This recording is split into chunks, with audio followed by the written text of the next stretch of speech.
Welcome to the Arena Decklist Podcast. I'm Gerry Thompson, joined by Bryan Gottlieb. I'm tired as hell. I don't know about Bryan. Get to talk a little bit about Limited, a little bit about Standard, maybe a couple formats that people are tired of hearing about, or, tired of playing maybe at this point. I don't know. But not me, baby. I'm energized and ready to go. Woo! Oh, God, I hate people like you. Hate is a strong word. Hate is a strong word, but I don't know, man. I was just up very late / early, 9:45 a.m. I think is what people might call early. Yeah, that's like normal human hours. So tough bedtime to rock with. And then, so I would have even stayed up later, but then I was like, oh, crap, podcast at 1. Bryan told me this. I should have known better. Yeah.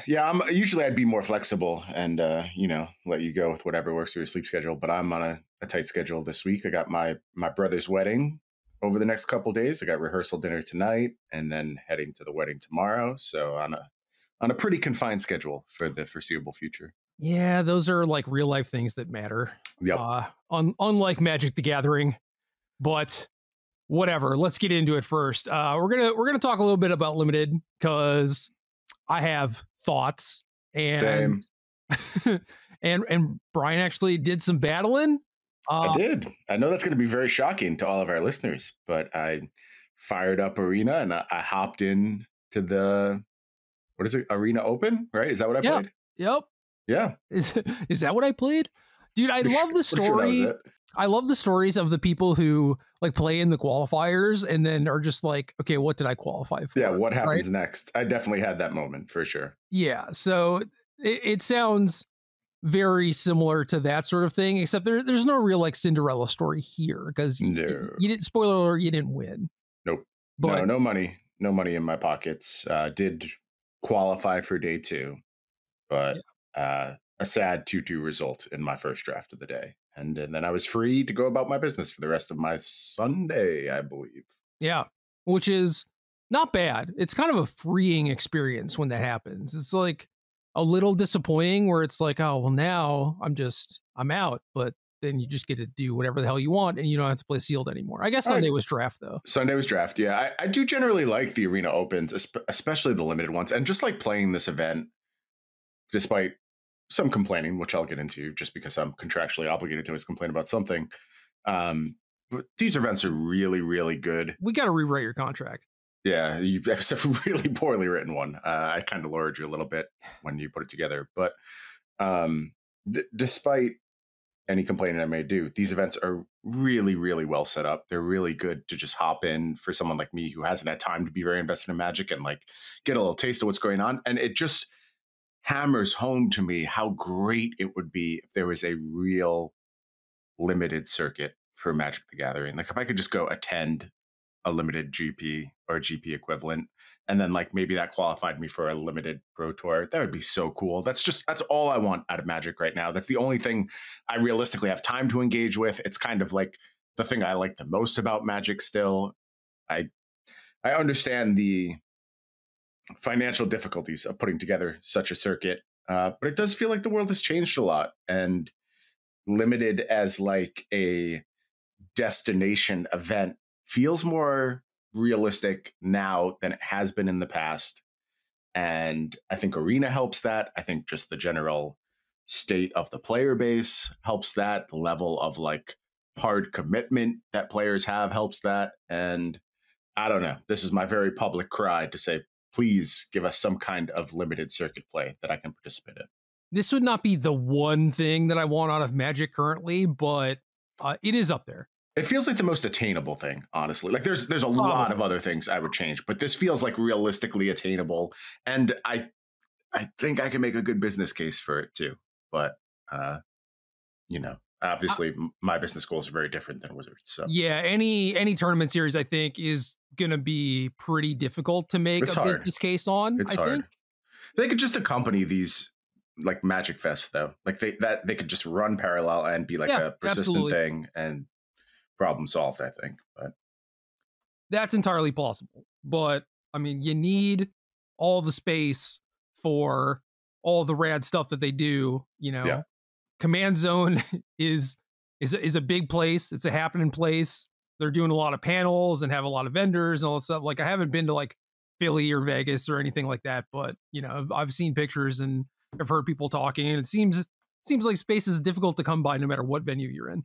Yeah, I totally concede that these things are never as simple as they are to say. It's very easy to just be like, oh, just add a 2,000 person limited event to your ongoing circuit, and the reality is so much infinitely more complicated than that. So yeah, I remember people saying stuff like that to SCG back in the days. It's like, oh, just rent out another hall, just open the wall up, and it's just like, do you know how much that costs? Nope, they don't. No, that is the core. That is the core of that statement, is they do not know. But for the things that are along the lines of like the 30th anniversary events, I think that is reasonable, probably. But anyway, have we talked about that sort of thing on the cast before? Because I know that I was like vehemently defending the idea of doing something like that, but got into some of the logistics issues with it, where it's like you need some time to get off the ground and get it running and get people like interested and limited again. Yeah, I feel like I've mentioned this before. I kind of just have like the same 5 talking points. This is also in my contract, by the way. Like, I'm obligated to complain, and then there's 5 talking points that are laid out, and I just cycle through them endlessly. Yeah, limited shill. That one's up there. Mm-hmm. Well, what'd you think? You played the format. You've heard the words that people have been saying. Like, how did it go? Give us the Q&D rundown, and did like the reverse hype, I guess, live up to it? It was a very interesting format. Unfortunately, I do not mean interesting in a good way, especially when it comes to sealed. In playing my games, I fired 2 bullets, 5-2 on the first one, I think. Or 5-3 on the first one, and then I qualified on the second one. First one was a deck that, like, for a first pass of the format, looked very, very broken to me. Second one was a deck that looked very, very bad to me. Then I played the games, and I kind of understood what was going on here. And the format's a little bit of a mess in a way that I think is probably really appealing to a certain class of players, and not at all appealing to players like myself, because there's kind of 2 squeezes going on simultaneously. And I'm failing to think of another time where these squeezes were as intense and as clear as they are with this set. But there's what I call the front side squeeze, where not only are the 2-drops extremely damning, like if you miss your 2-drop spot in a game of sealed, you are just fucked. It's almost impossible to play from that position. The 1-drops are also hellacious in this format as well, and can completely take over a game. So there is that pressure in the first 2 turns to do something. And a lot of times just doing something is not enough. You need to do something good, or you need to be on the play. Otherwise, you're just going to get absolutely trampled. The second squeeze is that while this stuff is going on, there are also like 15 completely unbeatable rares, not mythic rares, but rares at the same time. So if you are able to transition past the point where you're just getting like steamrolled, and then you hit 5-6 mana thresholds at a reasonably safe life total, then these cards just have outsized influence on the game, and nothing you do matters at that point. So there's 2 ways where you can really lose agency of the game. And it felt like every single game of sealed I played was just like, which one of those 2 axes did I either succeed or fail on? And as soon as I understood that, that pointed me towards very specific ways of building my deck, which is, again, interesting as an experiment. In terms of gameplay, one of the worst sealed formats I've ever played. I actually struggle to think of one that is worse. Yeah. Deck building was fine, but gameplay was just horrible. Yeah. I don't know. To kind of put this into perspective, your first deck had 4 volt charges. Seemed great. So like, now I'm like, fuck that card. Yeah, 2R, instant, 3 damage, proliferate. In its previous limited format, I was like, oh, like this is really good, you know? And even in a format like this that is pretty fast, the fact that it can go upstairs and like help you close a game, help win a race or whatever, proliferate it's got a lot of stuff to do in the format, a lot of cute Absolutely. stuff. Yep. And you just don't have time for like both a 3-mana removal spell, removal in general, and to really just sit around messing with proliferate stuff unless it's like giving you a huge edge. And the sizing on it too, like it's just awkward. Like it just Yeah. doesn't do what you need it to do. And you know, things like the 1-drop red removal spell, 2 damage to any creature, 4 damage to a toxic creature, infinitely better in my eyes. Ossification, the pacifism, both infinitely better in my eyes. And I was so excited when I saw 4 of these. I'm like, how do I actually think I messaged you and I'm like, do I just win? Because I also had the Wandering Emperor and I'm like, these cards seem very good. And the red mythic as well, the like Phyrexian thing that gets indestructible. Yeah, which does actually double the volt charges. Yeah. So So like, I thought I was just like rolling deep. Like there's no way I was even going to be challenged. Yeah, so that can come up. I've had that happen in some of my decks where it's like, oh, you know, like now volt charge being Lava Axe +1. All right, like that is really good. But there were definitely some issues with your deck, and I was just like, look, you know, you're like lacking on the curve a lot. You're going to be on the play with a bunch of like reactive cards and not necessarily progressing your board and everything. And it was just like I sort of just want to like cut 1, if not 2 of these volt charges, but like you really didn't have a whole lot to actually fill out your deck with. It was like what 3-mana 2/3 with a very, very mediocre ability do you want to slot in? And it's like, God, it feels silly to like still cut a volt charge for that, but I honestly think you would have been better served for it. No, and I was just missing 2s, and like in retrospect, I played the most powerful cards in my sealed pool. You did. Yeah. That's not what I was supposed to do though. Like I don't think that's actually correct in this format because there are these like really, really pressing needs. And to be fair, like I'm not sure I actually had a better option. Like I think I probably like had a 90% correct deck for the pool I was handed. But that just goes to show that like a lot of it was out of my hands despite hitting some of these bombs. And like, I don't know, that's a weird feeling because I was getting squeezed on the 2 axes and I was participating on the overpowered bomb side of things. I was not participating though effectively against the 1s and 2 drops. Yeah. And normally I do like the side of sealed where it's like, yeah, you just mostly play your good cards. You know, like if you stack ranked or like gave all the cards a number grade and you just ended up playing like the most powerful ones, and maybe that ends up with like your mana being like a little bit of little shaky or whatever, and just fill that out with some card advantage and whatnot. Like normally that's a pretty reasonable recipe for sealed.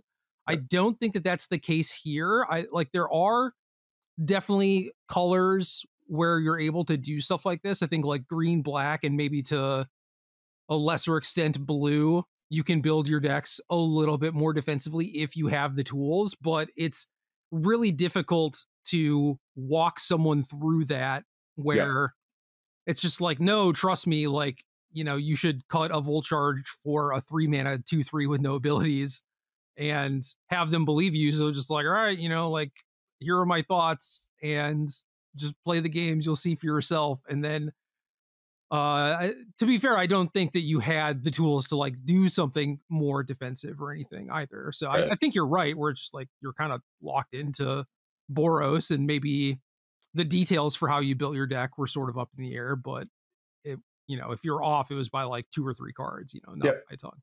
Yep, that's my expectation as well. And then your second deck, you sent me the picture of it, and I was like, God, this looks like clunky and bad, but it was mostly creatures. And you're like, yeah, I don't know, cast spells and my opponents died. Yep. I played a bunch of 2 drops. I had a bunch of like the Mirrodin equipments.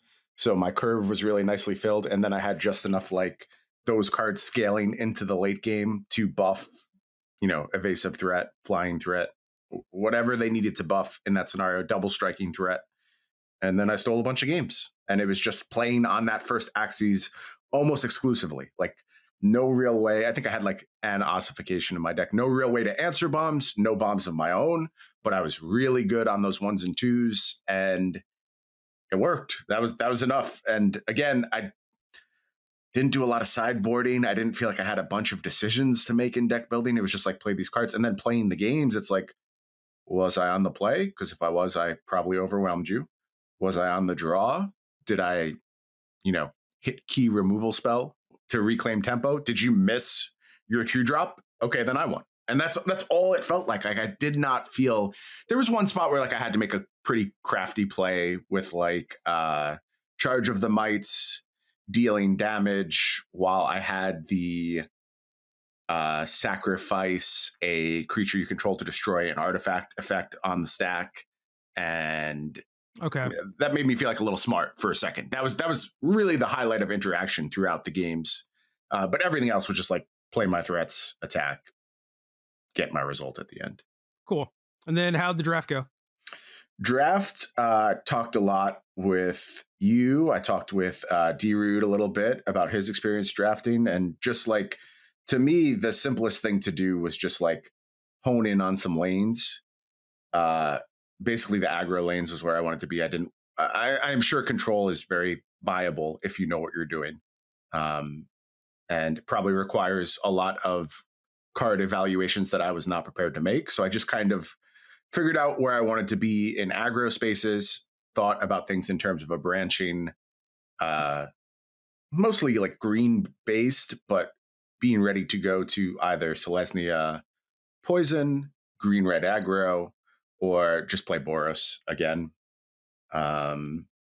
Drafted in such a way that like prioritized white pretty hard early, but not like, not ignoring bombs or anything like that. Just slight prioritization over white for white cards, and like ended up with some early ones that were strong.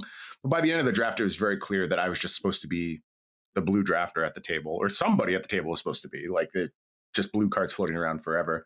And with some more knowledge, I maybe could have gotten into a better spot. Ended up with a pretty mediocre green-white toxic deck, and went 2-2. Was close. Like the one match I played was like very back and forth. Very, my opponent and I top decking, not clear who was going to win.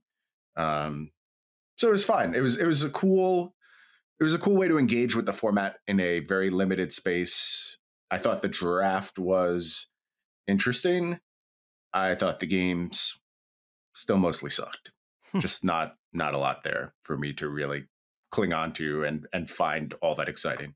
I think you would enjoy the blue-white stuff. I believe that. Not necessarily because like, oh, it's artifact synergy or whatever, but just because it is very classic, at least the way that I've been drafting them is like pretty classic tempo racing deck. Like I think about our team sealed that we did, and how you had like the blue-white flyers deck that was basically just all commons, right? And it was like, oh, you know how to play this deck, right? It's just like riding a bike. It doesn't matter what the cards are or whatever, what the format is. It's just like, this is a thing that's viable. This is a thing that you can do, and you know how to navigate those games. Yep. And I wish I could have taught you how to draft blue-white or whatever. Like there was a point when the format started where people were like, blue's unplayable, blah, blah, blah. And I just took that as a challenge. Oh yeah. I love those scenarios. Especially with blue. Like I have heard that about blue in a format many, many times. And I'm often like, I think you probably just don't get it. And I'm going to go ahead and figure this out. And sometimes like it's not there. I think back to like one of the clearest examples of me trying to figure out the bad color was like Battle for Zendikar and green, where green was just an absolute train wreck. And you could have like a very, very good green-red landfall deck, and you still couldn't compete with a very mediocre any other deck, which actually happened to me at the Pro Tour. And I was happy that I had spent all that time forcing it, because I do think like I had a very good understanding of how to do it as best you could. But despite having this monster draft and like the perfect green-red landfall deck, I got up against Sandy Dog in the finals of our draft pod, and he was black-red, and I'm like, I have no chance. I am confident he is going to run me over. And I finished 2-1 with the deck that looked just off the charts good, and that's exactly what I expected from it. Yeah. So it is quite interesting when like you just can't overcome the problems of the format. But I didn't get the sense just looking at the cards that this was one of those formats. Like blue seemed very reasonable, very viable, and you shared some decks with me where I'm like, yep, this makes sense to me. I understand. And they probably look very different than most people's blue decks, at least at the start of the format, I would assume. Yeah, I don't. It's getting kind of weird where like I'm not playing a ton or anything, but there have definitely been drafts where I've played like 3 blue-white mirrors in a row or whatever. So it's like, I don't know if that's small sample size. It definitely seems like it's been happening a lot more lately. But maybe the consensus on that has kind of shifted. But Maybe. blue in this format just has like a lot of weird cards. And it's not as straightforward as like the red or the white stuff or even the green stuff, you know? So I can totally understand how people would just be like, what the hell am I supposed to do with this stuff? Like, you know, some of it's artifact based. Some of it is telling you to kind of like slow down and play a longer game. Yeah, some big butts on the creatures. Yeah. And some of it is just like pretty traditional, like card advantage stuff. So it's like, and then there's, I don't know, random like 2 mana 2/1s that are telling you to attack and stuff. So it's just like, what the hell am I supposed to be doing? Right. And Eyes of Melkator is the one. It's this 3 mana artifact that ETB you scry to, and then whenever an artifact ETB is under your control, it becomes a 4/4 until end of turn. I think people looked at that as like, wow, this is like the big artifact payoff for this archetype, and it does look like that. But then even just like thinking about it, it's like a 3 mana 4/4 that basically can't block.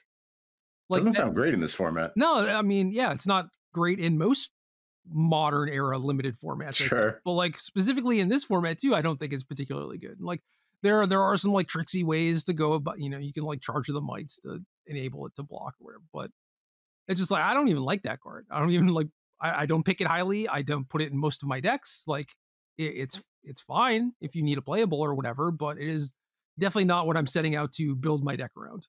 Yeah, that's interesting. It's just weird how that's maybe the most like straightforward card, and it's like, well, it's just not even that good. That's cool. I mean, I guess like if there isn't going to be layers in gameplay, I really want there to be layers in deck building and a puzzle there to find out. I've said this before, though. I think leaving the deck building puzzle to carry a lot of the weight of whether something is going to be good, be it a format or a mechanic, because this was the problem with Companion in my eyes. Like Companion was really, really awesome thing to attempt. And it made deck building during those 2 weeks of like preview season loads of fun. I had tons of fun building on rails, trying to figure out these restrictions. And then as soon as you put the cards in play, you're like, this is stupid and I never want to do this again. And that's very much the same feeling I was having with this draft format. Well, I'm looking through our messages, and my the last 3 screenshots I sent you, one of them is a deck with 11 1-drops. Yep. Not surprised. 1-drops, right? Yep. The other one has 8, I think. No, a mere 7. But the one that has 7, I sent you a screenshot where I'm blue-white and I took Phyrexian Injector over the Wandering Emperor. Yeah, was that like pick 5 or something? Pick 4, pick 5? Pack 3, pick 1. Okay. So okay. it's late. Later. It's late. But yeah, no regrets. I believe it. It's just what axes are you playing on, right? Like, can you realistically get to that point of Wandering Emperor when you have 7 1-drops in your deck? Like, that's not what you should be building towards. Like, just lean in on that plan, maximize it, do what you came here to do. Don't get distracted by things like Wandering Emperor. Yeah, and the Emperor is definitely one of the strongest cards in the format, if not the strongest card, but that is not the type of stuff I want in my decks the way I'm drafting the format. So I peaked at 17 lands, and I know you have your own theories on how useful 17 lands is in terms of understanding formats. I thought we were going to talk about standard, so don't get me started on this train. All right, let me just say this. I did find, like, I don't find this information at all determinative. I didn't let it shape my decision process. I did find it very interesting, some of the cards which were high up on the win rate percentages. And I think they were reflective of the state of the format. Some of the ones that are lower, I think, are far less reflective of how good those cards actually are. But things like the 3/1 for Mirrodin creature being extremely high, didn't surprise me in the least. That makes perfect sense to me. And it was actually like very affirming to my immediate read of the format, because I didn't go and look until after I had played some sealed, and I wanted to kind of inform my draft process a little bit, at least in terms of what other people were thinking. And it was very reaffirming to see that card as high as it was. So, which win rate are you referring to? Like win rate in opening hand? I think so. I don't remember anymore. I don't remember specifically which one it was high on. Or like win rate when main decked? I think win rate when main deck was the one I was mostly looking at. Okay. Eternal Wanderer, 58%, 4th overall. Pretty good. 5th overall. I mean, Pretty Chimney good. Rebel, 4th. Like, yeah. That was one that really stuck out to me as well. That was very interesting. But I get it. I really do in the context of this format. Yeah, Dragonwing Glider is high. You had that in your second sealed. Mm-hmm. That was a very powerful rare. Like that's actually almost exactly where I want to be in terms of rare in this format, right? Where it just is sort of skirting the line between that unbeatable thing and thing which is just contributing to beating down. A lot of these cards are red. Like Barb Batterfist, Furnace Punisher. That's the one I think I'm talking about. Axiom Engraver. Hex Gold. Oh, that's Hoverwings. No, the Halberd's up there too. Yep. All right. Okay. Finally, the data swings in my favor. Exuberant Fuseling, 57%.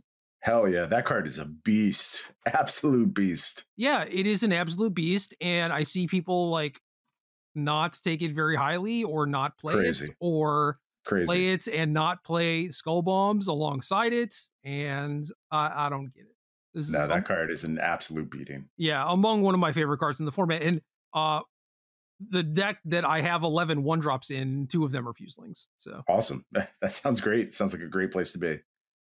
Yeah, I wish I should have just taken like screenshots of all my decks or whatever, or just like tracked this more, I guess, but whatever, it's fine. This only matters for a handful of folks, I suppose, like the very tiny piece of the Venn diagram who like listens to our podcast, either cares about limited, enjoys limited, and or is like playing in, you know, some of these RCQs that are limited or whatever, maybe messing around on Arena. But yeah, it's interesting. I do think more people engage with limited than we give credit to. And even if it's not like their primary format, I just think Arena has really changed the math between how many people are playing games of limited. You know, Magic Online, not a lot of folks were itching to get into the draft queues there, despite the diehards certainly being present, but they really were just diehards, whereas Arena, one of the easiest ways for average person to play, to hop in and play especially, is in limited. So right. Yeah, it's very simple to just click go, especially on your phone. You know, like that is the majority of the way that I play limited. And that means that if you play against me on Arena, I am likely doing 3 things at once also. So perfect. You know, for when I blow the game or whatever, just like miss an obvious onboard thing, that's probably why. I've been doing a lot of gaming while I am on my treadmill recently on my phone. That has been kind of my go-to move. So not only am I like physically exhausted trying to keep my balance and walk around or run around while I'm playing, it's just not ideal gaming scenarios. Furnace Skull Bomb is 54%.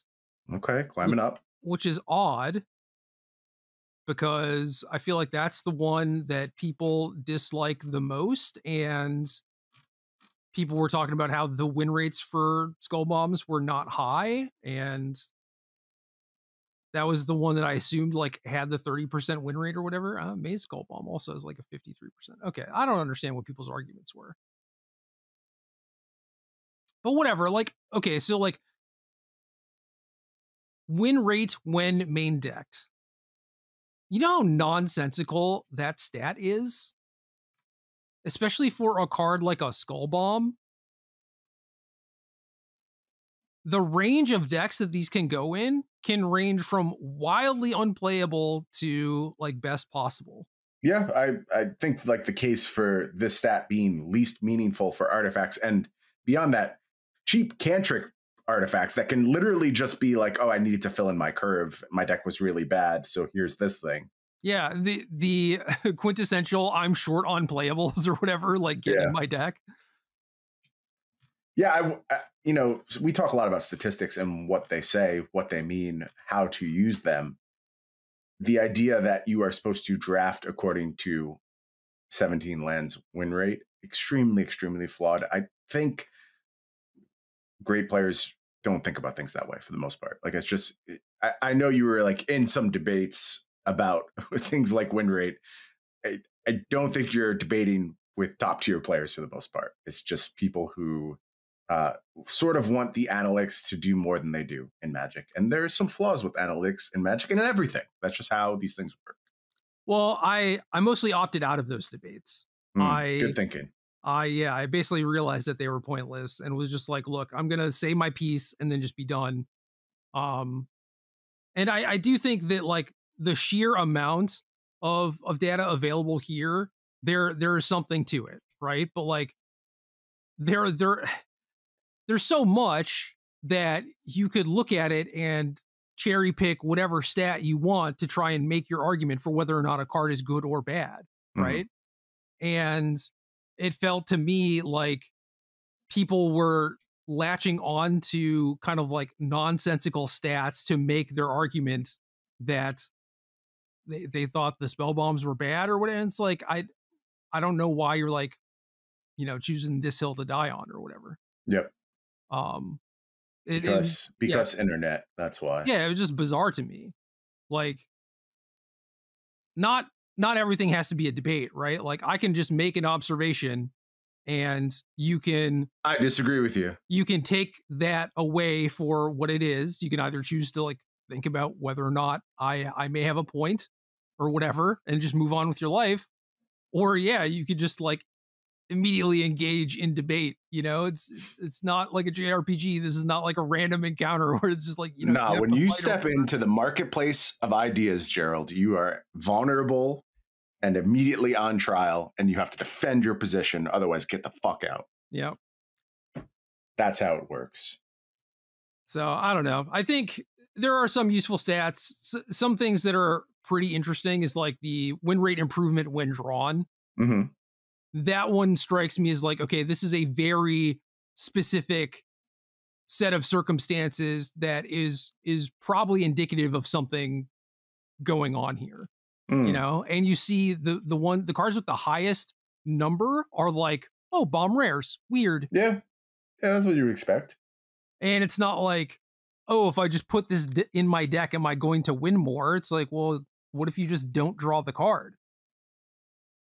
How did that like affect your stat? You know, like, was the rest of your deck good? Was the rest of your deck, you know, conducive to this card existing in your deck, or to like helping you draw it, or you know, making sure that you won when it was actually in play or whatever? Like, these are things we don't know. But it's like, if you're just using it to try and gauge power level, it's like, yeah, all the cards up here are things that I would consider to be like among the most powerful cards in the format, except for Kaito. Maybe not Kaito. Yeah, Atraxa at the number 1 slot. Certainly just in terms of like impact on the game, that makes a lot of sense, right? Yeah, but it's weird because it's like, well, okay, so does this stat track like when you draw it and play it? Because I understand. This just says drawn. Like, I know. I can't answer that question, but I can't imagine that your win rate goes up by Atraxa just like sitting in your hand. Yeah. And I certainly would not expect it to be this high compared to everything else, right? Why is Shieldred on this list? Because the old Praetors show up as like mythic rares. Oh. Like 4/5 Shieldred is in the format technically. Is that true in paper as well? I believe so. Okay. It's certainly true on Arena. Yeah, I didn't experience that. My mind would have been pretty blown had that happened to me. So yeah, I'm glad I didn't experience it. I didn't know, and then my opponent played a Shieldred. I was just like, what the hell is going on? What has just happened? And then in like one of my next drafts, I got past the 6-drop Vorinclex. So I was just like, okay, I guess this is the thing. I don't know. Yeah, okay. Fair enough. But yeah, whatever. Like, be mindful when you're looking at these stats. And certainly be mindful of whether or not you are being biased or trying to bias yourself. Where you're like, well, is this card good? Let me look at the stats and try and figure it out. And then you just stop at the first thing that says like, 55% win rate under certain circumstances or whatever. Yep. You know, it's like, don't just look at that. Like, look at the whole picture and actually try and figure it out. But I guess part of it is being self-aware enough to know what your goals are, right? And if your goals are to actually learn and get the correct answer, then you'll be able to kind of pace yourself more and be seeking the truth, right? Which is what I try and do. But it does seem like other people will come in with like, I want this data to tell me that like this card is good or whatever, and then I'll figure out a way to do it. Yeah, dangers of data for sure. I am very thankful this data exists, though. It's cool as hell. No, it is rad. Props to 17 Land. It is rad, certainly. This. And if you wanted to see like what were, some of the best cards in the format, I do think like the IWD thing is a neat thing to look at. This one is kind of weird because it is mostly just rares, but like NX Sentry is up there. Mm-hmm. Huge impact, and might not be necessarily understood just by like, without playing the format or like looking at what the card does for the format. Like it has toxic, it has 4 toughness. Like there are a lot of tokens. There are ways to like blink it or bounce it to your hand in white at pretty low rarities, like it. I think once you play the format, you're just like, oh God, like once you have this card, you just decimate your opponent with it. Oh, it overperformed on every conceivable axis for me. I think it was in possibly all 3 of the decks I played. And, doing something different in every game. Just extremely, extremely powerful. Yeah, and hits a multitude of permanents also. Mm-hmm. In a format that does have like random artifacts and enchantments and whatever. So yeah, just super versatile, super powerful. Definitely deserve to be up here, sandwich in between like foreign Klex and other rares. So yeah, just stuff like that. It's good. The data exists. The fact that it exists is great. I do like it. I certainly look at this website and maybe I'm like more interested in limited in general because stuff like this exists. Yeah, especially for people like me, spot engaging. I just think it's so useful to be able to check some things on this real quick. And I'm sure this got me up to a place of competency, much, not to say I am competent, but like a place of more competency much, much quicker than I could have otherwise. Yeah. I think part of the problem though, too, is we entered into this era of Magic where, I mean, it kind of goes hand in hand with like the sideboard guide type of stuff where people just want to be handed a fish instead of being taught how to fish. And like, I get it. Folks' time is limited. They don't have potentially hundreds of hours a week to spend like testing a deck, testing a matchup or whatever. So just give me a thing that gets me up to competency, makes it so I don't feel bad about attending this tournament, Yep. And I think that stuff is great. But then in the same vein, people are just like, I don't care what your rationale is. Just tell me what the win rates are and give me the deck with the highest win rate. And it's like, well, again, data has the same problems, right? Like what is the level of player A and player B who are playing out these matchups? And is it, Paulo playing against his friend who has played a couple FNMs or whatever, and it's like that's what you're using to determine the matchup percentage. And it's just people's over reliance on that data just because it's easy. It's easy to just look at the number and say it's like, oh, well, this matchup is 60% in my favor, therefore I'm going to play XYZ, whatever. And then it also gives people a reason to like complain, which I've heard in real life, where it's like, oh, I've beaten this matchup like 70% of the time or whatever. I can't believe I lost to you. And it's like, well, yeah, your opponent is like a pro tour regular and you are not. What are you actually complaining about? So it is kind of sad. I don't like it. I understand why it's happening and why it exists or whatever, but it's just like, man, is there a way to make it so things are not like this? Nope. Well, shit. The world is doomed. Sorry. I don't want to speak in those terms of just like absolutes and hyperbole only. Yeah. That is all that works. It can be frustrating. I think like you just have to accept the terms of engagement of the platform you're speaking on. Understand that like if you and I sit down to talk about the format, we're probably going to have a nice conversation about it and get to some truths and some deep meaning and figure some things out. And if you post your thoughts about the format on Twitter, you're going to get a very opposite experience and engage in the spaces that are conducive to the types of conversation you want to have. That's like the biggest advice I could give to humans in general. Yeah. For how to navigate the world as it exists now is just think about where you're having your conversations. Well, you may have noticed that I haven't been posting much on Twitter, but I get it.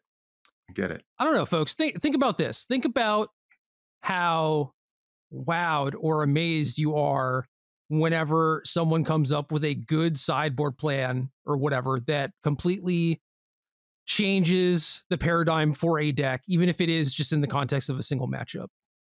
Right. And just the fascination that people have with like transformational sideboard strategies, because that's sometimes what it takes. Right. Those are the things that are only possible by looking at the numbers and realizing that they're false, or like that this is a thing that is changeable. Right. And that is how you get your biggest edges. I think it's great advice. So what do you want? You know, do you want to just live and die by the numbers, or do you actually want to be the person that like changes them? One fish, please. Yeah. Hand delivered to me. That's what I will take. Just thinking about the anime meme with like the little kid going up to the counter. I don't know this one. I feel like I know. Oh no, both you do every anime and every meme. So this is I'm disappointed. I'm not immediately figuring out what you're talking about. I'm gonna I don't even know how to like look up memes because I don't do this. If you just generally like type meme and the thing you're thinking about, like however it first pops to your mind, you'll usually get there.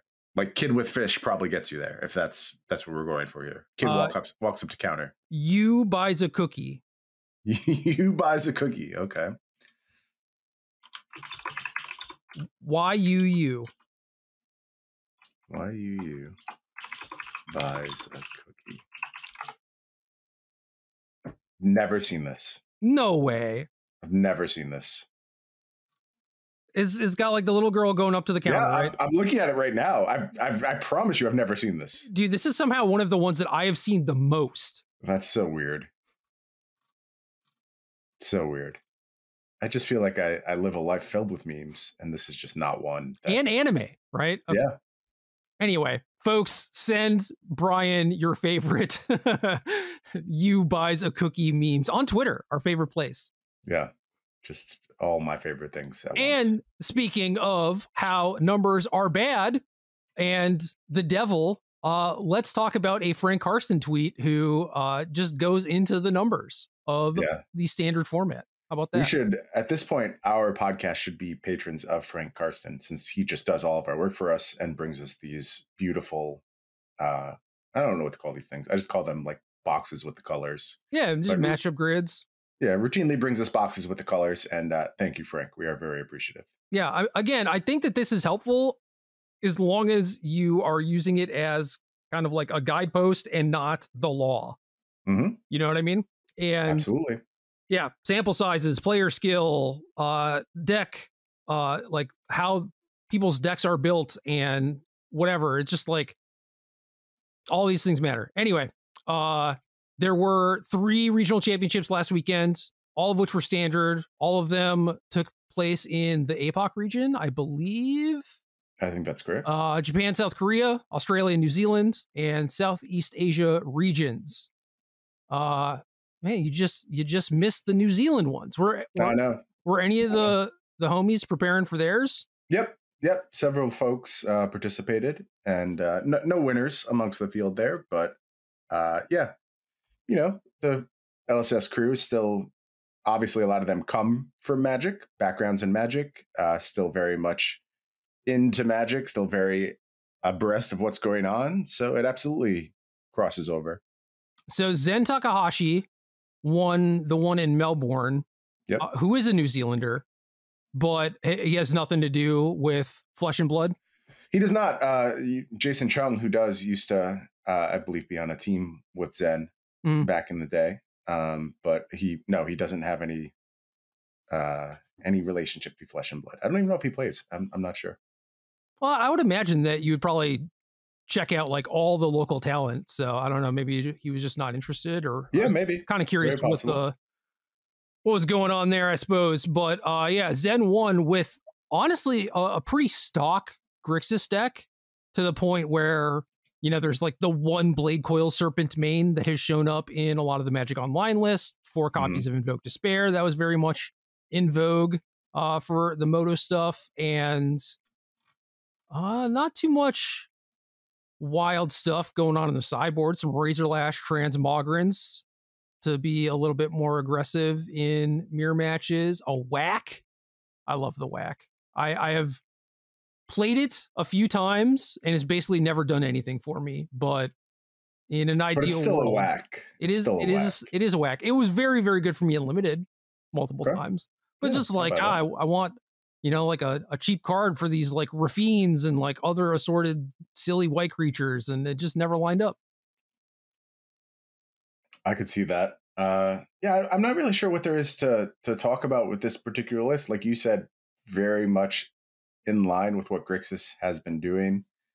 Certainly a lot of cards that have made it to the forefront of these decks I'm excited to see. Obviously focused on Invoke Despair at this point, which I hear a lot of people hold out as a card that like maybe should be considered for banning. That's kind of wild to me. Like, I understand its influence over games is tremendous. Obviously, these Grixis decks are warping themselves in a way to be able to include this deck. I don't view this card as a problem. I view it as very strong, but it's hard for this type of card to really be a problem in my eyes. I agree with you. Maybe last week or the week before, I was talking about how it kind of looked like folks were doing standard a little bit wrong. And this is the sort of stuff that I meant, where just everyone kind of like circling this card. It's like, well, that seems ripe for exploitability. And not only that, but it just seemed like maybe it was the only thing that mattered before Phyrexia, but after Phyrexia, it seemed like things had changed, where now we have like pretty reasonable aggro decks and a lot of different ones. And also this card is supposed to be like the mid-range breaker, right? And now a lot of these decks are able to just put Atraxa into play. So my experience was that Invoke was just like too small ball now, and certainly way too slow to fight against things like mono red. And Toxic wasn't on my radar as like a tier 1 thing, but that one definitely fits the bill too. Yeah, and we're certainly going to talk about that more, but I'm in the exact same place as you on this card. It is a dominant mid-range tool. It sort of reminds me of and I'm blanking on the name of the saga, 5 mana Black Saga. Very, very important for an extended period in standard. The one reanimation. They sack a creature or planeswalker. Yeah. Elder or something? Eldest Reborn. There we go. Yeah. With our powers combined. Yep. And that card was great and extremely, extremely impactful, and never seriously considered for banning. It does so many of like the same things that Invoke Despair does. It's weird that this card has reach. Like I get that, but ultimately I think it's fine. I think this card is fine, and I think it is an exploitable card, like you said. And I think that's what we started to see in the results here. Yeah, I definitely agree with that. It's like Zen, very, very good Magic player. Not surprised to see him pick up what is basically, the best deck going in. and just kind of like crushing everyone. But then you look at the results from the other tournaments. The Japanese one was won by Ray Sato, former MPL player. Yep. One of the MPL players that kind of like leaned aggro too, which was like there were a few of them for sure, but it was always kind of like weird to see, because normally it'd be like leaning towards this sort of stuff, like the Invoke Despair, Moto Hive Mind type of stuff, or like trying to break it with like combo control or whatever. But yeah, Ray just green white beatdowns, innovative too, and I think Ray did a really good job with this deck. I don't know if he built it specifically, but I watched a lot of the coverage from that tournament, and he's still just as sharp as ever.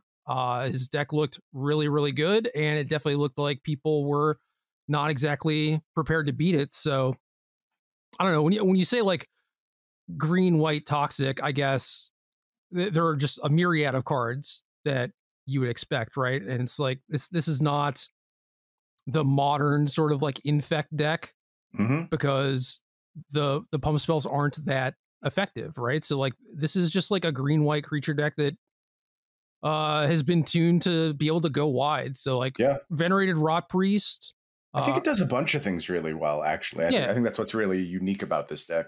So Venerated Rot Priest, Crawling Chorus, Skrelv. So 12 1-drops total. Jawbone Duelist is the double striker. Slaughter Singer is the green white uncommon that pumps things. Bloated Contaminator, 3 mana, 4/4.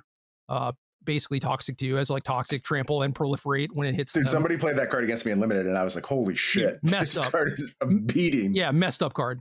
Yeah. 3 Annex entries, limited all star. Good against both like the Fable token and the Fable itself. 4 copies of Skrelv's Hive. 4 Tyvar Stand as the only pump spell, but also just like a protection spell. Good. More a protection spell in my eyes. Yeah, good with the double striker. Good with the trampler.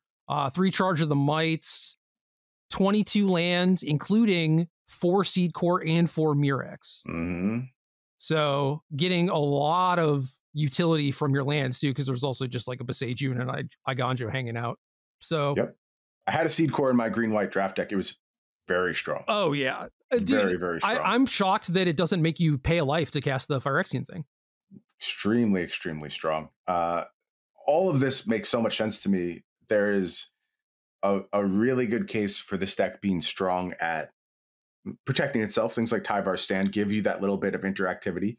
Having Reach, which is really hard for these decks to do, in combination Venerated Rot Priest, but maybe more impressively Tyvar Stand, again, combining with things like Bloated Contaminator, like the Jawbone Duelist, and just getting these kills out of nowhere, which I think is really valuable for a deck like this to have.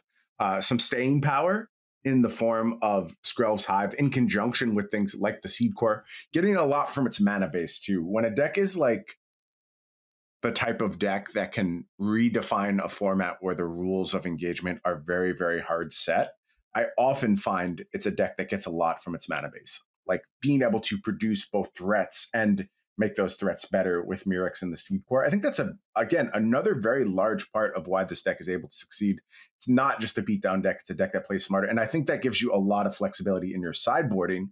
And you see that with things like Wedding Announcement, and then just like some kind of catch-all removal, where you're able to really sort of transition to a more mid-range style against whatever is going to be bringing you down. Love the Lantern Flare here too as a way to combat any other hard aggressive decks and get you a little boost on life. Yeah, with Mono Red showing up on Magic Online and like certainly being very, very present on Arena too. Cards like Lantern Flare and Parasitic Grasp have been like mainstays in my sideboards. Yep, seems smart. I've mostly been playing Best of One just for, ease of time or whatever, but like still going through and building the sideboards because it's fun for me. But yeah, those cards are super nice. And I forget where Ray brought in the Lantern Flares, but it was against stuff that was like not mono red. I don't remember if he brought it in against like mono blue or something, but a little bit of added utility. That seems reasonable. Yeah, that seems fine. So previous versions of this deck basically didn't have like Annex Entry or Skrelv's Hive or all the Murexes or even like Charge of the Mites. Just all in on aggro. Yeah, pretty much. And I think that was sort of a failing point of it, because then people would bring in things like Brotherhood's End, or just even like load up on spot removal, and you'd just be like, Sure. "Yep, I'm sunk. You know, I can't really do anything." And it was actually incredible watching Ray play this deck and just being able to like play the game until like turn 10, you know, Yep. and like actually put his opponents into situations where you know, they have stuff to do, but they are just going to lose to the horde of mites that he has accumulated over the last few turns or whatever. And a big part of that was like Skrelv's Hive and Mirix for sure. Very cool shift to mid range this deck is capable of, and I think that's important in formats like this. And then the other one, Southeast Asia Regional Championship, was won by a deck that I had seen a little bit of before, but had not paid too much attention to, as far as like, oh, you know, are these the correct numbers or whatever. It just kind of like seemed like a thing people were doing, but like domain control. Sure. And this list, yeah, I don't know. Okay, so like 25 lands, a bunch of triomes, obviously, making good use out of Leyline Binding. No sweepers in the 75 either, like the 2 BB card. So I guess this is basically just Bant. No, so depopulate. Yeah, no, the 2 BB card, like the actual domain. Oh, got you. Yep. Yeah, so just playing depopulate instead, because leaning on Bant colors. 4 copies of Herd Migration, which is like 2 mana, lay the land, gain 3 life, or 7 mana domain, make a 3/3 for each land type. Yeah, that's probably good enough when you're stretching this far and you do have access to these huge payouts. I get it. It seems like a good bridge here. Yeah. Contagious Vorak, limited all-star, doing very much a card that you and I should have had on our radar, right? Like, this is right in our wheelhouse. I've put Borderland Ranger on a lot of top 10 lists and gotten burned. Yep. So I don't know. I think that this one is still like a little sussy, but it does its job. That's all it needs to do. I'm just not sure it's like the best possible thing. But I guess like all these mid-range decks, they start with Bankbuster, right? So you need, well, maybe not need, but like you do want something that interacts with it to be able to crew it and everything. And then there's stuff like Make Disappear, where maybe you want some random bodies lying around. So I don't know. Maybe Vorak is the best you can do. But like I've seen this start to show up in Jund lists and stuff too. There are good things we can proliferate onto as well. It's just our planeswalkers for the most part. Bankbuster, if you want an extra card. Yeah. Okay. But ideally, I think you're just, this deck is so mana hungry, right? You have Atraxa at the top end too, and it's like fair Atraxa, you know? Need it to be a real 7/7 flying vigilance, death touch, lifelink, a classic fair card. Yeah, there's no reanimates here. You know, a lot of these decks you'd see like in Invoke Justice or Cruelty of Gix or whatever, and this one is just casting it, and that is completely reasonable. So I guess Vorak gives you like another creature hit off this, so it makes sense to just have a split of all the card types, which it basically does, you know? Yeah, 7 different card types in the main deck, so able to live the dream. There's a couple Endless Detours showing up. That was a card that I definitely liked a lot, but you know, 3 mana is a little clunky, and Bant is not necessarily the best color combination, but like this is making it work. And yeah, sideboard more Bant cards. Lay Down Arms, some Knockout Blows, Disdainful Stroke, Negate, Return to Nature, a couple Thruns, a Nissa Ascended Animus. Feels heavily stocked against the aggro decks, which tells me that this player is very comfortable into these mid-range decks, which I get it. You're freaking massive. Like you have things like Herd Migration, Atraxa at your top end, these very, very dominant planeswalking threats. So I totally understand why the focus lies on just like living long enough to do your stuff. Yeah, just a ton of card advantage, a ton of 2-for-1s.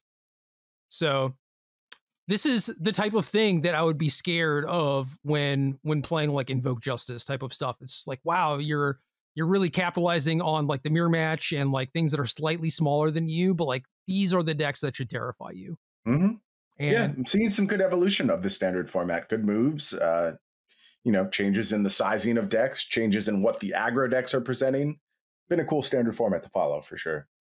Yeah, and the second place deck in the Japan RC was also nice to watch. This is Esper Legends, which is a deck that I've messed around a bunch with, and kind of slower than I would have liked to, came to the consensus opinion that just like you can just play a bunch of the legendary lands as spells and then up your land count. And I've seen decks that have upwards of like 29 land in these decks just because they play like all the Otawaras and Takanumas and Iganjos and stuff. And this one goes even harder on that somehow, where it's like utilizing the Raven Man, which was already fine enough when you had things like Rafine in your deck, but also has like Toulouse as a card that's not a legend, but whenever you channel one of the lands, it goes under the Toulouse. So if your Toulouse dies, you just get to pick it back up again.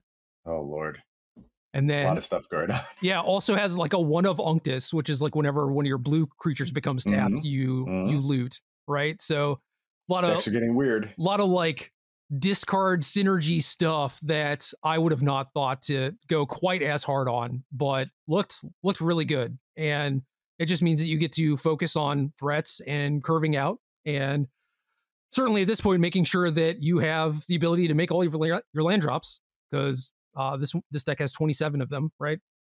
And then you just don't have to play a ton of interaction because you're just getting it from your lands, and like Otawara, Iganjo are just among some of the best interaction that you can have in the format, especially when they cost 1 mana. Yeah, them costing 1, they're just very different cards, right? They've completely changed the context of what they're doing in that case. Yeah, I don't think that they were expected to get down to like costing 1, right? It was like, well, maybe you get like a bonus on your Otawara or whatever because you have a random legendary creature running around. It comes up occasionally in Modern when you have like a Ragavan or an Omnath or something, but this is just like, no, they're just 1 mana every time.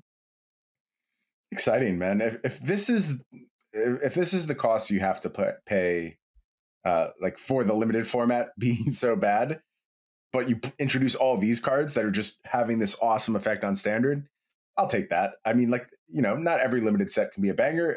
Like I said, the limited set explores some new ideas, does some interesting stuff, but its impact on Standard has been very good, especially at a time when Standard is going to be played again.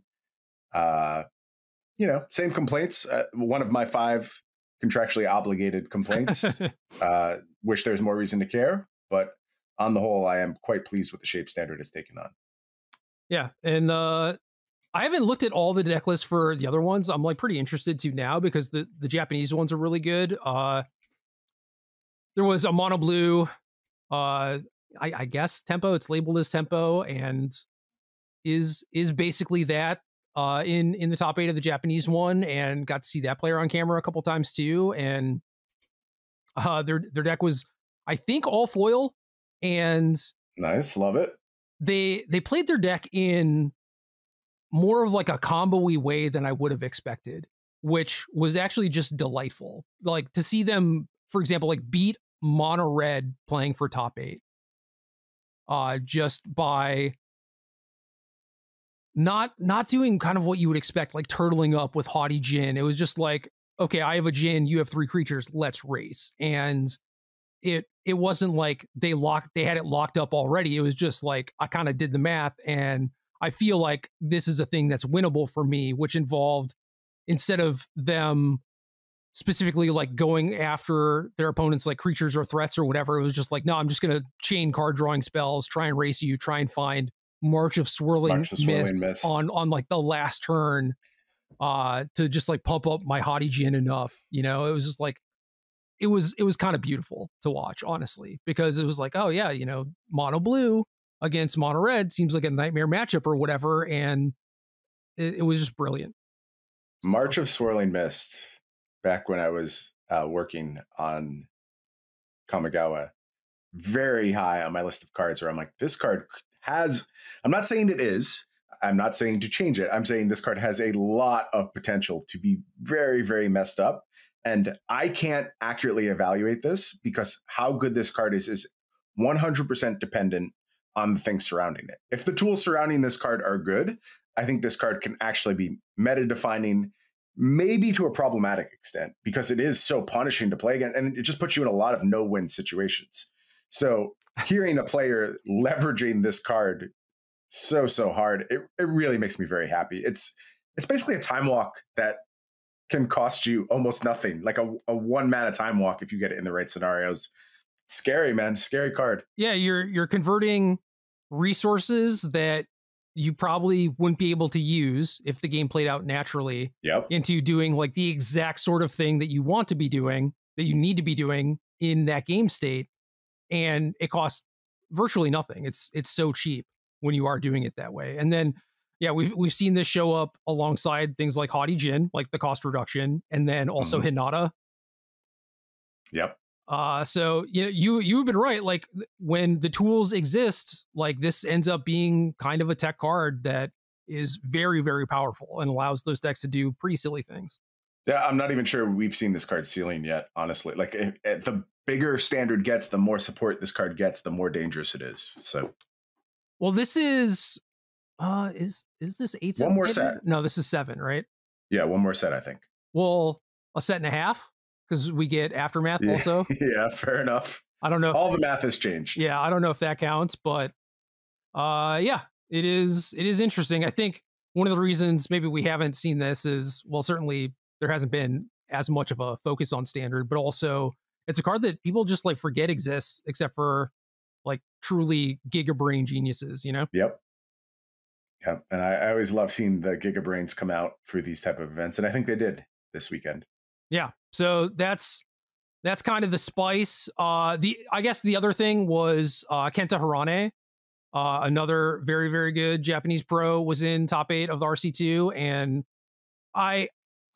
so Kenta was playing the same deck as Yuki Ichikawa, which in general, I would assume that if there are a group of people playing the same deck as Yuki, it is likely something that Yuki created, but that might not be true. But Yuki is a prolific deck builder, you know? Yep. And they were playing Grixis, but going hard on the Reanimator stuff, which getting Atraxa in the mix, right? Which was again why I was not very high on things like Invoke Despair, and their deck overall looked pretty good, and I think their team as a whole did pretty good. So that one was basically, I don't know. It's still like the cheap interaction. It's still Blood Tithe Harvester, Corpse Appraiser, but then it doesn't ask anything from you to get this Atraxa in your deck. Like it's all cards you're like, yeah, I would probably play that anyway. Right? Yeah. I mean, you have Harvester and Fable to ditch it pretty easily, and then instead of things like Invoke Despair and then like the Shield Drids and Blade Coil Serpent, is just like you just play Cruelty of Gix and Atraxa.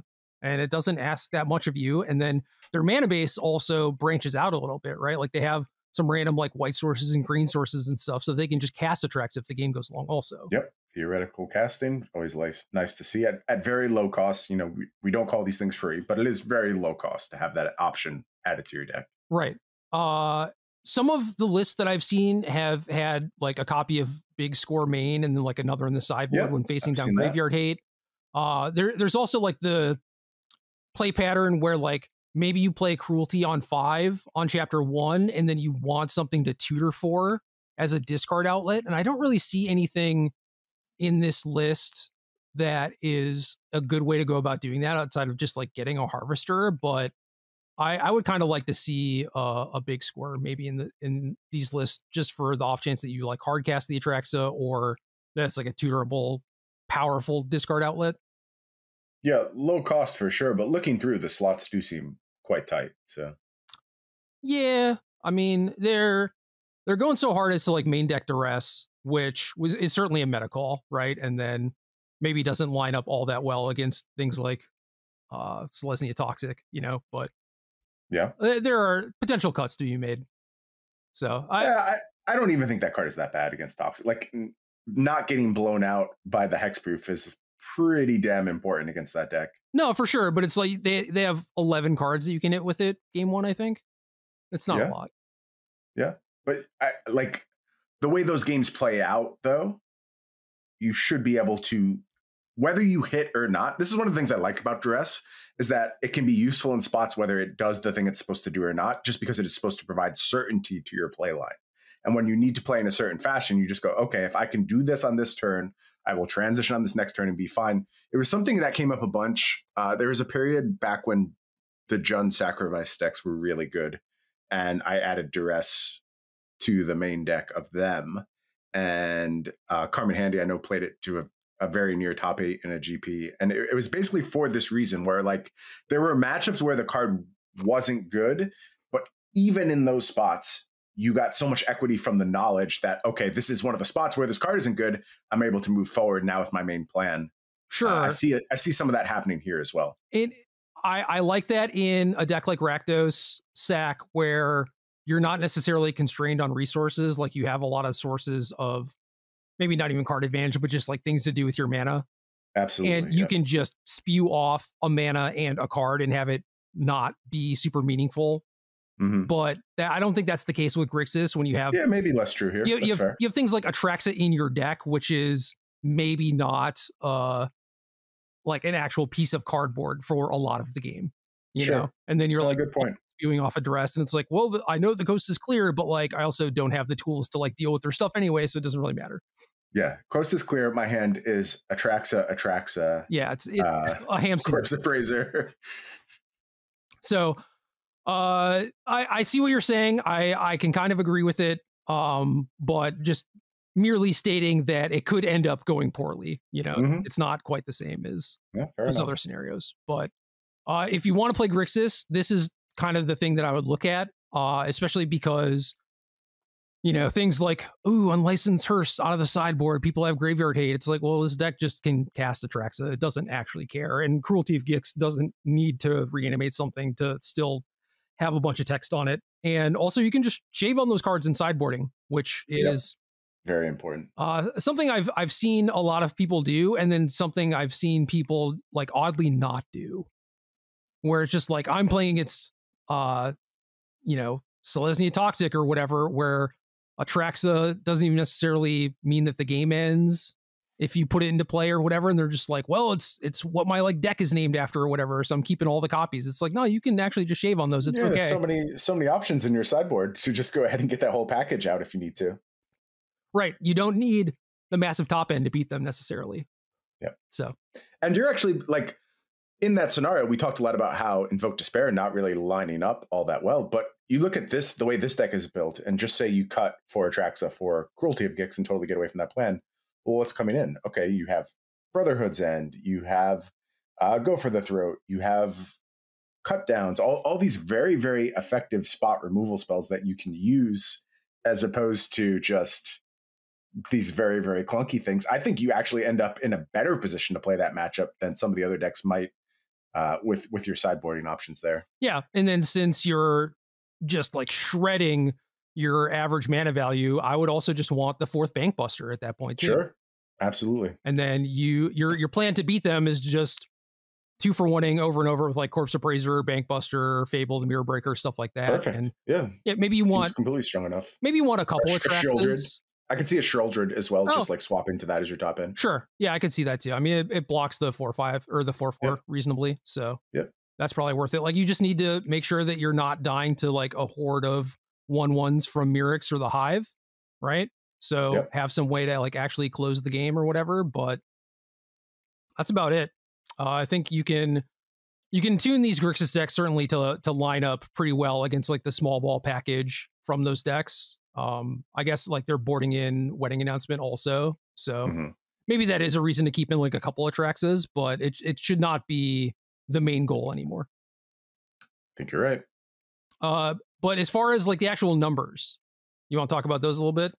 Sure, a little bit. I'm not super convinced they're meaningful, just given sample size and the fact that I think there's a lot of room to adjust. Like we already mentioned, like these decks should change. I think the metagame should change. And I don't think these numbers are all that determinative. Yeah, I guess so. In line with like the Dresses main deck out of the Grixis decks, the thing that I was doing on Arena, based on what I was seeing, was I was playing like more copies of Brotherhood's End main deck because of Mono Red and stuff like that. And they kind of went the other way with like the main deck Duresses. It was like they're playing against more mirror matches and stuff like that. It's like, okay, well, going forward, I expect that sort of stuff to shift, right? Like Toxic doing well, you're probably going to see more removal, more Brotherhood's Ends, more mid-range or control decks that are trying to keep those decks down. So Selesnya Toxic had a 65% win percentage. Well, I would expect that like the innovations there have been made. Like the deck was probably about as good as it was going to get last week. So maybe 90% win percentage against Grixis, by the way. Again, small sample size, but yeah.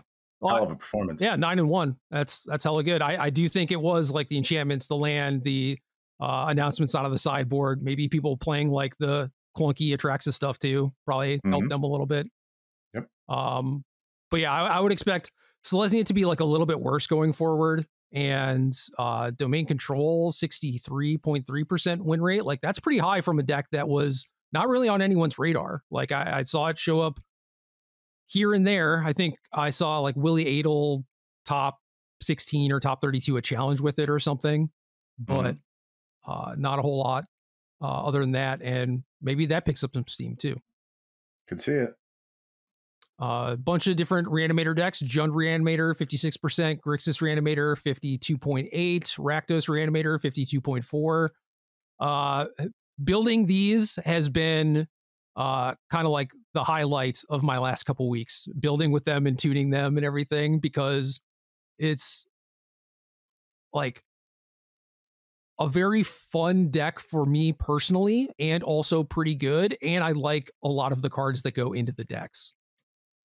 And you love it when a plan comes together. Yeah, it's just like all of this stuff was kind of made for me, you know? It's like Fable not just filtering through cards, but like also leading to something bigger and better. So there's a lot to be tinkered with and tuned with in those lists, and I think that those are probably only gonna get better, but maybe that plan is not as good as it was before if the format is speeding up a little bit. Maybe. One of the trends I would really expect over the next couple weeks, just less Grixis. I don't think Grixis has the stranglehold on this format that some people expected. I think these tournaments showed that. Grixis, 29% of the total field, 49.5% win rate, which is fine. Like that's not why I would write off Grixis. I think that is completely respectable for the most played deck, the deck that was on everyone's radar. Yeah, that's actually pretty good, honestly. It's like so close to 50%. Yep, nothing wrong with that whatsoever. But what I think is more important is just we've proven that there's a lot of different ways forward and a lot of things you can still explore. A lot of ways for these sort of second and third tier archetypes to continue to evolve. They weren't finished decks. That's what I keep coming back to, is there's so much more to do with these archetypes, so many ways to refine them. I think that'll continue. And I think one of the ways these decks get refined is to shore up their Grixis matchups above everything else. You look at the 3 decks with the highest win percentage, they got there basically by preying on Grixis. Like that's what they were here to do. Going big. Selesnya Toxic, Domain Control, Jund Reanimator, 90%, 67%, and 69% against Grixis, respectively. And I think Grixis can adapt. Grixis can change. The cards are really strong. But on the whole, the incentives to just be like, I'm jamming Grixis, this beats everything, it has no bad matchups, I don't buy that anymore. There's too many other ways to challenge this deck. I think a lot of that was true pre-Phyrexia. Sure, I agree with you. But it was just like inertia that led to people kind of staying with the tried and true, I suppose. And Phyrexia was a hell of a set, right. Honestly. And there wasn't a whole lot of incentive to also move standard forward, right? So I get why it took this long for Grixis to maybe adapt, maybe die, whatever is going to happen, but change at least. Yeah, change. So I think the 4 Invoke Despair days are probably over, at least for now. That's probably for the best. I think so too. Then we can get back to talking about, banning Fable or whatever. Right. Whatever we need to ban next, then we'll move to that. Rakdos mid-range, 55%, small sample size, like massively small sample size. Mono Red, doing a good job, 55%. Big sample size, like 200 matches. Yeah, very big. Only 50% against Grixis. Good against Mono White, but everything was good against Mono White.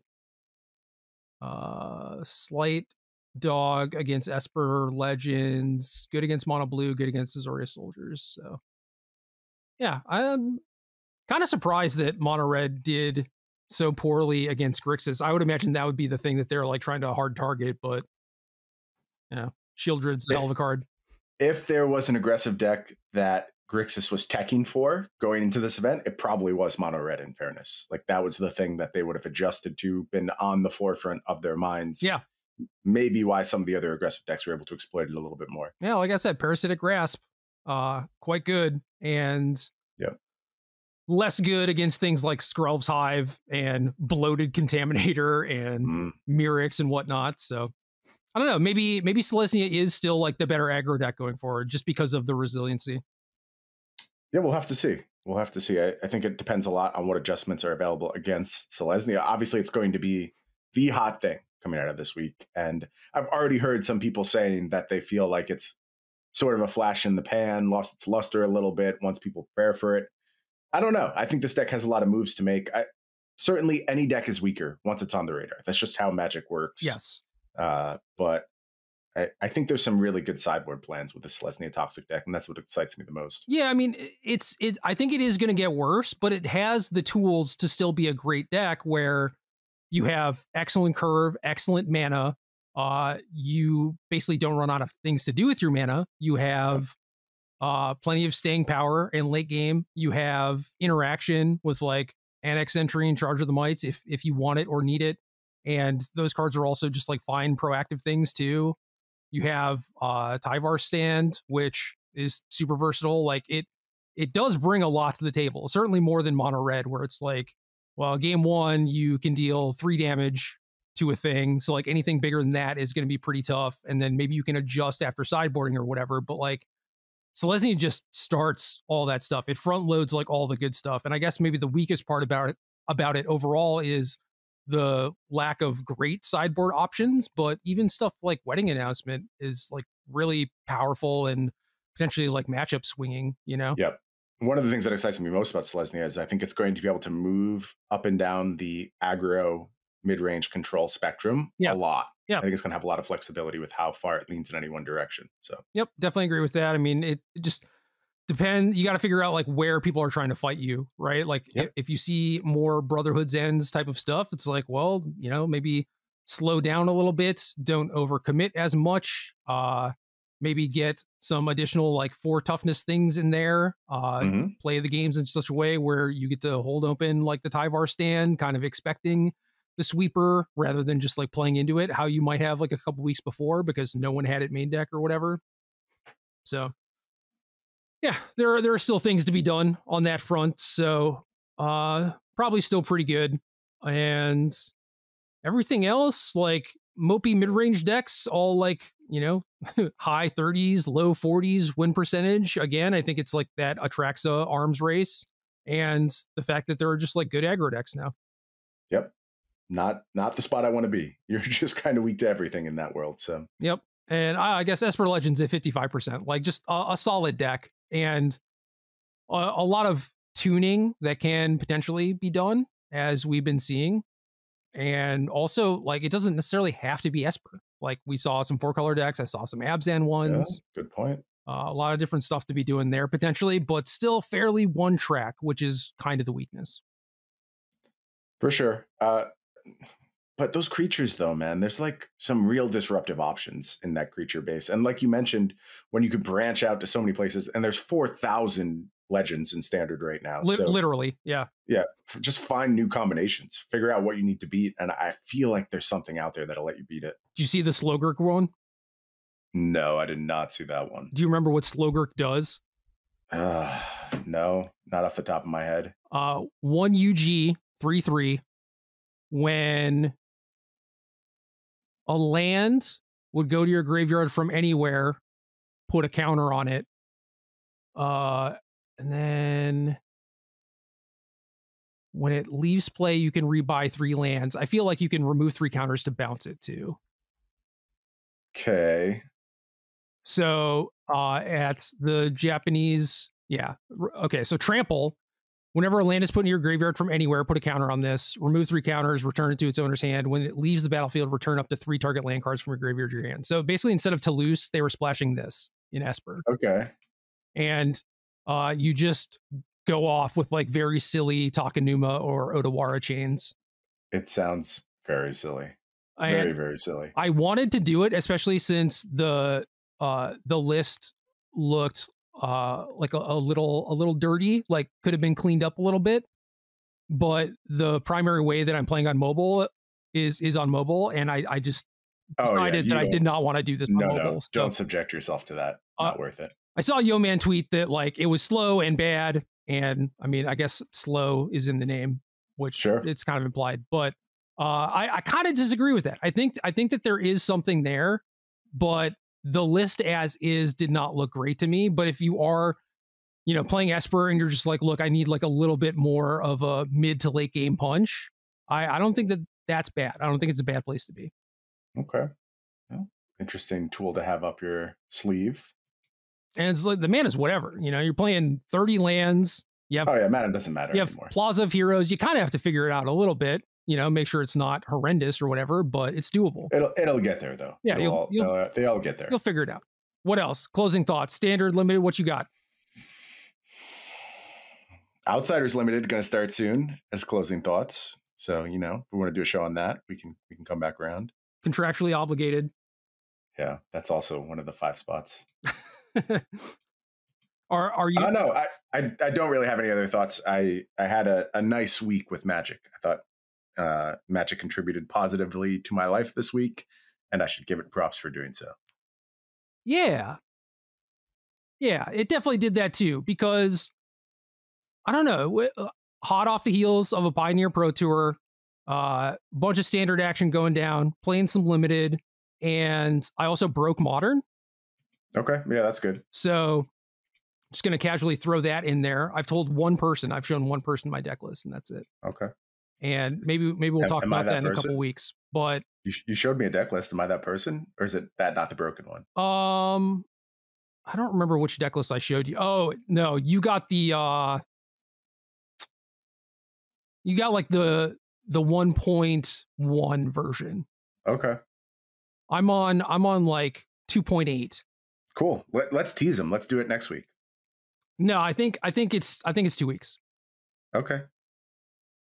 Because Modern doesn't change. It doesn't matter. Sure. Keep the people coming back. Let's do this. Maybe we'll do it next week. Maybe we'll do it the week after that. Now they have to listen to both shows. Got him. Yeah, we can say that, but it's a lie. Just so y'all. Not good at advertising, Gerald. Anyway, yeah, Magic was great this week in just like all formats too, which is wild. And they banned stuff in legacy bans. Yeah, we didn't even touch on that. But iteration. Yeah, that's a surprising one, but it's not. It's you have to ban everything until you ban Brainstorm. Yeah, I know. It's just silly though, but it's fine. It doesn't matter. Something else will replace it. It doesn't matter. I mean, dude, iteration was messed up because you can't give Delver a new way to like break a paradigm. Oh, so you're saying Delver will be bad now and it won't be played anymore? No, but it won't be able to like seamlessly transition into control deck. Also, like keep it about 1-for-1s and 18 or 19 lands or whatever, and at least then it's like, well, we can attack that axis with something, right? But when you give it iteration and suddenly it just has like this incredible card advantage spell alongside Mystic Sanctuary and stuff like that, it's just the deck does too much. So I get it. Realistically, the problem card is Brainstorm, obviously. I bet it finds a new plan. I don't know. I just have this feeling like somehow it'll find a way to shift effectively between roles when it needs to. And I really like my still be good. My Delver Tarmogoyf Uro deck, where you side out Delver against everyone. Sure. But I've obviously played 0 with it, so. Well, why would you? Exactly. So yeah, that's it. That's all I got. Magic was pretty dope. Still liking the cards. Limited format, not great, but I like it. Drafting and building the decks is fun. Just playing the games, not so much. Yeah, Magic's great. Glad to hear it. Game.